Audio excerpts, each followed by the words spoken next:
રાજકોટ કોંગ્રેસ કાર્યાલય ખાતે બેઠક યોજવામાં આવી। આ બેઠકમાં શહેર પ્રમુખ અતુલ રાજાણી, પૂર્વ ધારાસભ્ય ઇન્દ્રનીલ રાજ્યગુરુ સહિતના કોંગ્રેસના નેતાઓ હાજર રહ્યા હતા। બેઠકની શરૂઆતમાં જ મનપાના પૂર્વ વિપક્ષી નેતા અને ભાનુબેન સોરાણીના પતિ પ્રવીણ સોરાણી અને ઇન્દ્રનીલ રાજ્યગુરુ વચ્ચે બોલાચાલી થઈ હતી। બોલાચાલી થતા પ્રવીણ સોરાણી ચાલુ બેઠકમાંથી જતા રહ્યા હતા। લોકસભાની ચૂંટણી પહેલા કોંગ્રેસમાં ફરી જોવા મળ્યો કકળાટ। સમગ્ર મામલો એવો હતો કે આજે સવારમાં કાલે સાંજનો ફોન આવ્યો કે કોંગ્રેસ કાર્યાલય મીટિંગ છે।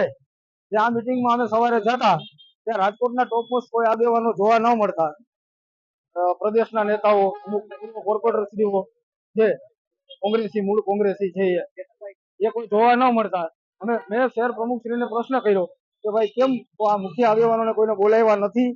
એટલે ઇન્દ્રનીલભાઈ વચ્ચે ઉભા થઈને જવાબ દીધો કે ભાઈ મારે અહીંયા કોને મારી મીટિંગ છે, મારે કોને બોલાવવા ન બોલાવવા એ મારે જોવાનું હોય। તો મેં કહ્યું તમારે તમારા નામથી ફોન કરવો જોઈએ કે ભાઈ ઇન્દ્રનીલભાઈની મીટિંગ છે એવું ફોન કરવો જોઈએ, તો અમે પણ ના આવે।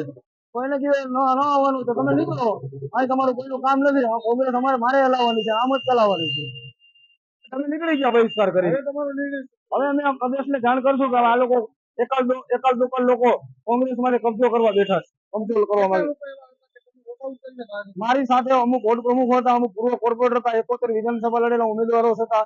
અમે રાજકોટના ટોપ મોસ્ટ 15 આગેવાનો નીકળી ગયા છે, જે જુદી જુદા હોદ્દેદારો છે કોંગ્રેસના। સ્વભાવ તો એનો પહેલેથી જ આવો છે, એ પોતે મનમાની કરે એના વેગારીઓની જે આ પાડે કરો તો સારું લાગે। અમે ક્યારે એવું માંગતા નથી, અમે તો કોંગ્રેસમાં છે, અમે કોંગ્રેસની ગાઈડલાઈને ચાલી। ઇન્દ્રનીલભાઈ ભેગા નથી, કોંગ્રેસમાં છીએ। હું ક્યારે ભાજપમાં જવાનો નથી, પણ ઇન્દ્રનીલભાઈની ગણતરી એવી છે કે આ બધા નડતા મટે ને ભાજપમાં વ્યા જાય એવું એ વિચારે છે, પણ અમે નથી જવાના। અમે તો કોંગ્રેસના સૈનિક છીએ।